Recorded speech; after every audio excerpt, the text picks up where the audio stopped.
നമസ്കാരം പ്രിയ പ്രേക്ഷകരെ. വർഷങ്ങൾക്ക് മുമ്പാണ് മയ്യനാട് എസ് എസ് സമിതിയിൽ ഭോപ്പാൽ സ്വദേശിനിയായ മാനസിക നില തകരാറിലായ ഒരു സ്ത്രീയെ മയ്യനാട് എസ് എസ് സമിതിയിൽ പോലീസ് എത്തിച്ചത്. കൊണ്ടുവരുമ്പോൾ തന്നെ പൂർണ്ണ ഗർഭിണിയായിരുന്നു. ആ സ്ത്രീ ഇവിടെ എത്തി 12-ാം ദിവസം പെൺകുഞ്ഞിനെ ജന്മം നൽകി. അവൾക്ക് ആശമോൾ എന്ന് പേരിട്ടു. പെൺകുട്ടിയുടെ ബാല്യകാലവും കൗമാരവും എസ് എസ് സമിതിയിലെ അന്തേവാസികൾക്കൊപ്പമായിരുന്നു. എസ് എസ് സമിതിയുടെ മാനേജിംഗ് ട്രസ്റ്റി ഫ്രാൻസിസ് സേവ്യർ തൻ്റെ മകളെപ്പോലെ വളർത്തി ഓമനിച്ച് സ്നേഹിച്ചു. സ്കൂൾ വിദ്യാഭ്യാസവും കോളേജ് വിദ്യാഭ്യാസവും ഒക്കെ പൂർത്തീകരിച്ച ശേഷം TTC പഠനവും പൂർത്തീകരിച്ച് മയ്യനാട് കാക്കോട്ടുമൂല സ്കൂളിൽ അധ്യാപികയുടെ ജോലിയും നേടി. ഇന്ന് അവളുടെ വിവാഹ ദിനമായിരുന്നു.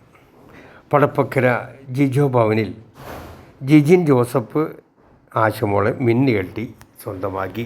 ഉണ്ടല്ലോ, പരസ്പരം ഭക്ഷണം കഴിക്കുന്ന ഒരു ദൃശ്യമാണ് പ്രേക്ഷകർ കണ്ടുകൊണ്ടിരിക്കുന്നത്.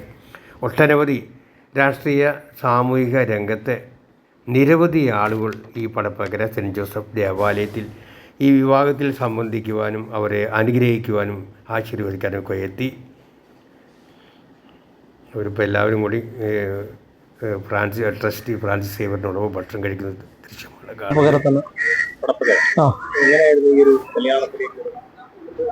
നമ്മൾ കണ്ട് ഇഷ്ടപ്പെട്ട് അവിടെ ചെന്ന് ചോദിക്കുകയായിരുന്നു.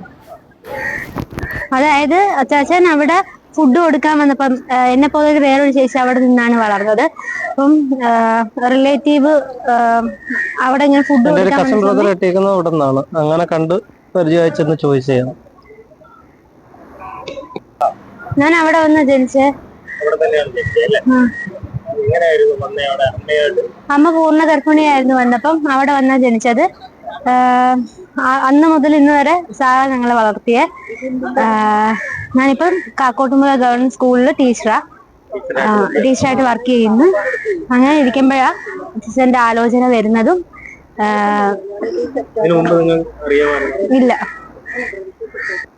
ഇത് എൻ്റെ സാർവത്രിക സഹോദരി സമിതി എന്ന് പറയുന്ന സ്ഥാപനത്തിൽ അവിടെ ഈ കുഞ്ഞിൻ്റെ അമ്മ വരികയും അതിനുശേഷം ഒരു 12 ദിവസം കഴിഞ്ഞപ്പോൾ പ്രസവിക്കുകയും ചെയ്ത കുട്ടിയാണ്. അപ്പം അവിടെ തന്നെ പ്രസവിച്ച് വളർന്ന കുഞ്ഞാണ്. ഇപ്പോഴവൾ ഒരു സ്കൂളിലെ അധ്യാപികയാണ്.